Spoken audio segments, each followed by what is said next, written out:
Há 30 anos, houve um debate, um embate no Congresso Nacional que envolvia a redução da jornada de trabalho. Uma PEC, a proposta pelo então deputado Inácio Arruda, do PCdoB do Ceará, propunha que as 44 horas semanais, que era o texto da Constituição de 88, passasse para 40 horas semanais.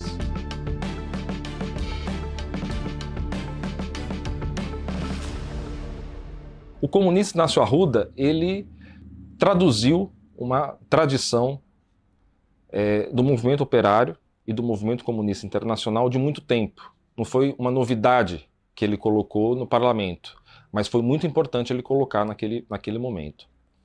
Essa luta pela redução da jornada de trabalho vem desde o final do século XVIII. As primeiras leis inglesas que reduzem a jornada de trabalho são da década de 20 e 30 do século XIX. Por isso que a nossa jornada é chamada de jornada inglesa, porque se pauta a partir daquelas discussões na Inglaterra. O Engels, em seu livro A Situação da Classe Trabalhadora na Inglaterra, trata de como os operários naquele país trabalhavam 12, 14, 16 horas e não tinha uma regulamentação. A primeira internacional, a Associação Internacional dos Trabalhadores, na sua mensagem inaugural, escrita por Marx, coloca que é importante reduzir essa jornada para garantir mais empregos. A crítica ao programa de Gotha, livro do Marx, também trata da importância estratégica dos trabalhadores de ter a redução da jornada de trabalho e garantir postos de trabalho para mais trabalhadores. O próprio Capital, quando Marx desmonta o funcionamento, mostra o funcionamento do capitalismo, está ali um lugar muito importante, a jornada de trabalho. São elaborações que ajudaram os partidos socialistas, os partidos social-democratas do final do século XIX a entender melhor a classe operária e crescer. Em paralelo a isso, o Brasil, com uma herança de 300 anos de escravidão, normalizou as jornadas de trabalho longas para os trabalhadores da incipiente classe operária brasileira. O Partido Socialista Brasileiro, de 1890, no seu manifesto, já coloca a necessidade de diminuir para 8 horas a jornada de trabalho diária dos trabalhadores.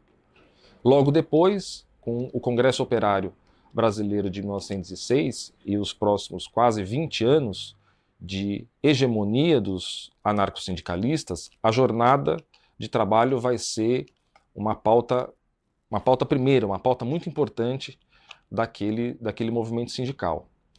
É através dessa tradição, do marxismo e também do movimento sindical de origem anarcossindicalista que vai ser fundado o Partido Comunista do Brasil em março de 22. São esses anarquistas, entre eles Astrogildo Pereira, que vão montar esse partido, fundar esse partido, criá-lo e também as suas pautas. Durante os anos 20 inteiro, o Partido Comunista do Brasil tem como uma das suas pautas fundamentais a diminuição da jornada de trabalho.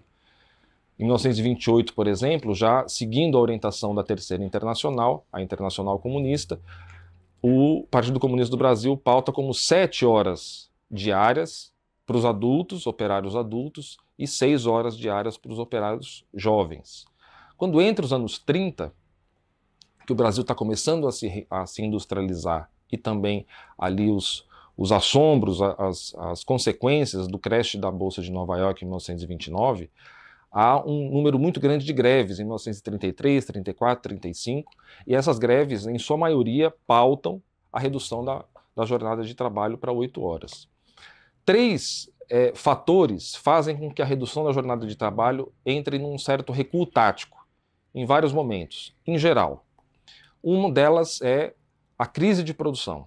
Então, faz com que haja um recuo dessa pauta. As guerras fazem também com que haja recuo dessa pauta. E momentos de ditadura, de momentos autoritários, né, de momentos antidemocráticos. Tanto é que em momentos de crescimento econômico, de paz duradoura e de aprofundamento democrático, a pauta tem condições objetivas, a pauta de redução de jornada de trabalho tem condições objetivas de se colocar no centro da luta dos trabalhadores. Em 1953, na greve dos 300 mil, que é uma greve que acontece na cidade de São Paulo, uma greve geral de muitas categorias, a pauta das 8 horas de jornada diária é colocada o tempo todo e com alguns saldos de vitória nesse sentido. A greve de 58, as greves de 58 também, a greve de 63, que é a greve dos 700 mil, é uma greve também que pauta a jornada de 8 horas. Quando entra a ditadura militar, essa pauta recua. Mas mesmo assim, em Osasco e em Contagem, que são duas greves importantes que acontecem no ano de 1968, a pauta principal era a redemocratização do país, porém há também algumas reivindicações que geram essa pauta de redução de jornada de trabalho. Nos anos 70, mais ao final, onde a ditadura já está enfraquecendo, em 78, as greves do ABC paulista colocam a redemocratização do país como centro, o fim do arrocho salarial, mas a jornada de 8 horas também é colocada nesse momento. E as greves dos anos 80 também são tratadas ali pela CGT, pela corrente sindical classista, pela CUT, também são colocadas como uma bandeira forte dos trabalhadores naquele momento. A CLT havia posto em letra de lei que o teto da jornada seria 8 horas e semanal seria de 44. A Constituição de 88 coloca como teto 44 horas semanais.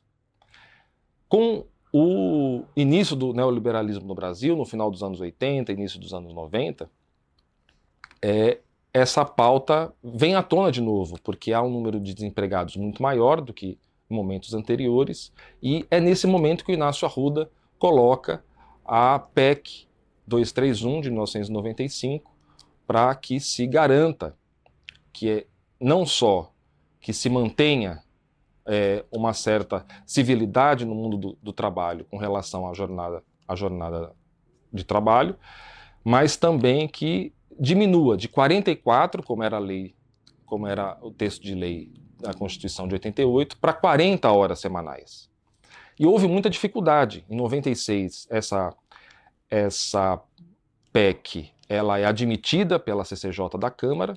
No ano seguinte é colocada num grupo de análise para ver as possibilidades de realização da PEC, do mérito da PEC, e em 99 ela é arquivada. Com a vitória do governo Lula em 2003, ela é desarquivada, mas em 2007 ela é rearquivada de novo. E em 2008 ela volta à pauta, né, uma pauta difícil, é uma pauta que mexe no centro dos lucros da burguesia no Brasil, mas a turbulência política nos anos depois de 2009, 2013, 2014, leva à presidência, a partir de um golpe, aquele Michel Temer, que acaba aprovando uma reforma trabalhista que coloca uma dificuldade muito grande de se colocar como texto de lei em implementação, em regulamentação, a PEC 231 de 95 de Inácio Arruda.